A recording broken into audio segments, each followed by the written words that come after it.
Toutes les générations me béatifieront, car le Seigneur a fait pour moi des merveilles. Les fidèles aiment la Vierge Marie, demandent son intercession, la prient et l'honorent partout dans le monde. Mais il n'est point dans le monde de lieu, ni de moyens permettant au plus grand nombre de fidèles de méditer sur le mystère de la Mère de Dieu sous tous ses aspects, et pour les chrétiens, toute Église confondue. Pour remplir ce manque, il y eut le projet Marie de Nazareth. En effet, et comme vous le savez, un groupe de laïcs français dévoués à la Sainte Vierge et œuvrant pour l'expansion de la culture mariale, à partir d'un grand centre à Paris, Association Marie de Nazareth, et à Nazareth, ville natale de la Vierge Marie, et en face de la basilique de l'Annonciation, où l'ange Gabriel lui apporte l'annonce. Ce groupe a créé le premier centre mondial de rayonnement marial, auquel s'attachent 12 centres associés de 12 langues différentes dans 12 pays. Ces centres travaillent en étroite collaboration et utilisent des techniques médiatiques de pointe pour l'audiovisuel et pour l'écrit, en vue de donner aux fidèles de toutes les religions la richesse des traditions chrétiennes pour rendre hommage à la Sainte Vierge, Mère de Dieu. Le projet a reçu la bénédiction et le soutien de 12 églises implantées en Terre Sainte, 5 catholiques, 5 orthodoxes et 2 protestantes. On rejoint le comité de soutien 10 cardinaux et un grand nombre d'évêques qui contrôlent les sanctuaires de la Vierge Marie dans le monde. Il s'agit d'un projet d'union, d'espérance et de paix. Chacun des 12 centres est géré par une communauté chargée de traduire le savoir stocké vers la langue du pays concerné, dans le but de révéler sous un cachet apostolique et missionnaire la profondeur et la beauté du mystère de la Mère de Dieu. À cela s'ajoute un programme spécial sur l'histoire du culte voué à la Vierge Marie, dans le lieu et le pays concernés, dans une ambiance de prière, de méditation et de recherche approfondie.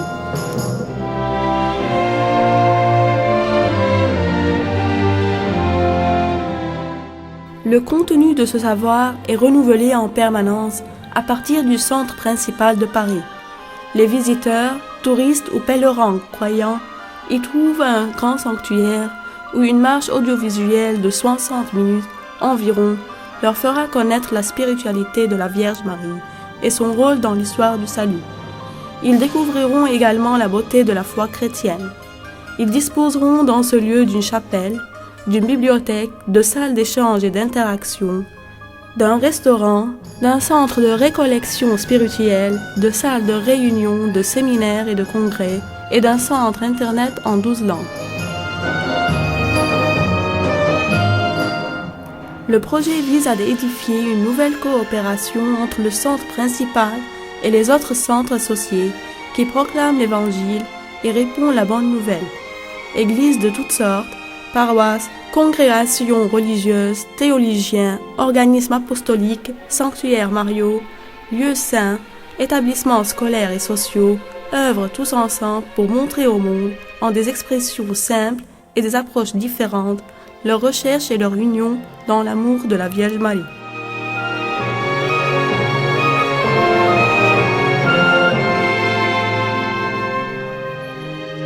Le Liban a été choisi pour accueillir le centre de langue arabe en collaboration avec l'ordre libanais maronite OLM au couvent Saint-Chalita Saint-Artème à Katara dans la haute montagne de Byblos.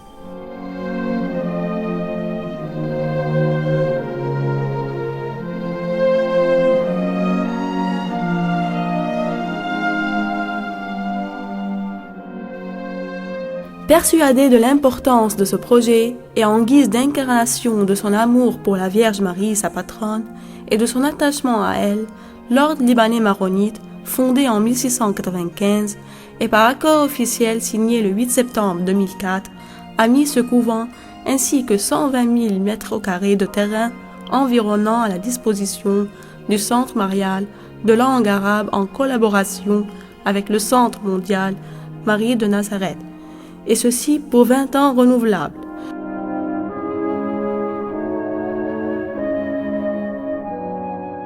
Le couvent a été fondé en 1847 à Katara dans les alentours de Maïfou, au Casa de Jbel Byblos, sur une colline donnant sur la vue à 1200 mètres d'altitude et à 25 km de Byblos. Il est situé sur la route de Saint, qui relie le sanctuaire de la route de Saint-Charb el-Makhlouf au couvent Saint-Maron de Hanaya, le couvent Notre-Dame de Maïfou, où Saint Charbel a passé sa première année de noviciat. Le sanctuaire Notre-Dame d'Ilige, patron des patriarches maronites, dont 17 y ont siégé entre 1120 et 1444. Le tombeau de Saint Naamtallah Kassab al-Hardini au couvent Saint-Cyprien et Justine, à Kfifan, où se trouve également le tombeau du nouveau bienheureux frère Stéphane Naamé, le tombeau de Saint Rafa al-Raïs, au couvent Saint-Joseph de Jrabta.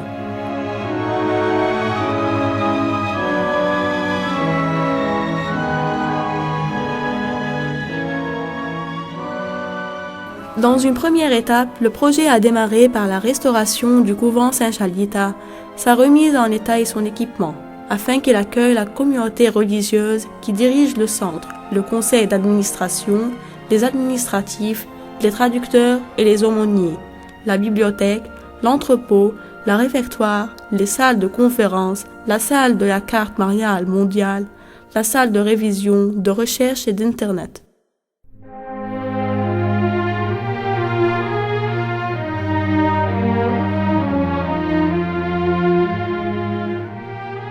Dans une deuxième étape, aura lieu la construction du pavillon de parcours marial. En effet, le Centre international marial de Nazareth et les 12 centres associés proposeront un parcours à travers différentes salles, permettant de découvrir les aspects essentiels du mystère de la Mère de Dieu, qui ouvre sur toute la foi chrétienne. Chaque salle proposera une animation multimédia différente avec des présentations, des ambiances, des images, des sons qui permettront d'évoquer par exemple l'attente de la venue du Messie annoncée par toute l'ancienne alliance, la vie cachée de Jésus avec Marie et Joseph à Nazareth pendant 30 ans, les mystères du salut accomplis par le Christ sous les yeux de sa mère, la propagation de l'Évangile jusqu'aux extrémités de la terre après la Pentecôte, toutes les générations qui disent Marie bienheureuse sur les 5 continents, les échos du fiat de Marie dans les grands témoins du Christ aujourd'hui. Les salles pourront proposer des parcours que l'on suit en groupe, en cheminant ou au contraire des espaces dans lesquels on butine, chacun suivant son inspiration, des auditoriums où l'on est assis, des espaces interactifs, individuels ou collectifs, des lieux de contemplation, de recueillement et de prière. Les centres mariales, lieux de découverte, d'information, de culture, de beauté et d'éducation, ont pour but de faire rencontrer Marie qui conduit à Jésus.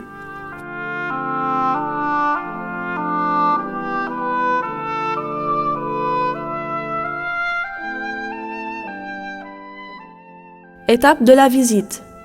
Salle 0, cours d'entrée. Salle 1, l'enfance de Marie. Salle 2, l'attente du peuple d'Israël et son accomplissement. Salle 3, les 30 années de la vie cachée de Jésus. Salle 4, événements du salut et messages kérigmatiques. Salle 5, avec Marie du Cénacle jusqu'aux extrémités de la terre. Salle 6, terrasse avec le jardin marial. Salle 7, la chapelle sur la terrasse. Salle 8 et 9, espace à la carte.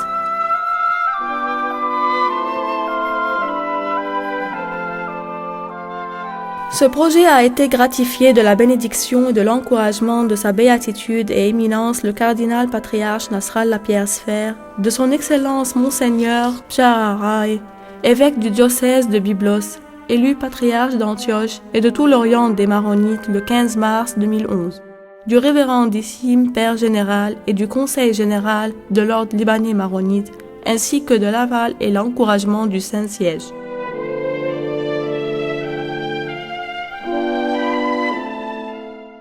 Son Excellence le Président de la République libanaise, Général Michel Sleiman, qui m'avait accompagné dès le lancement du projet, a donné des consignes immédiates pour aménager et éclairer sans délai la route menant au couvent de Saint-Chalita de Qatar. Il a également demandé au bataillon de génie de l'armée libanaise d'aider à l'aménagement des jardins et de la région aux alentours du couvent, ainsi qu'à l'approvisionnement du projet en eau et en électricité.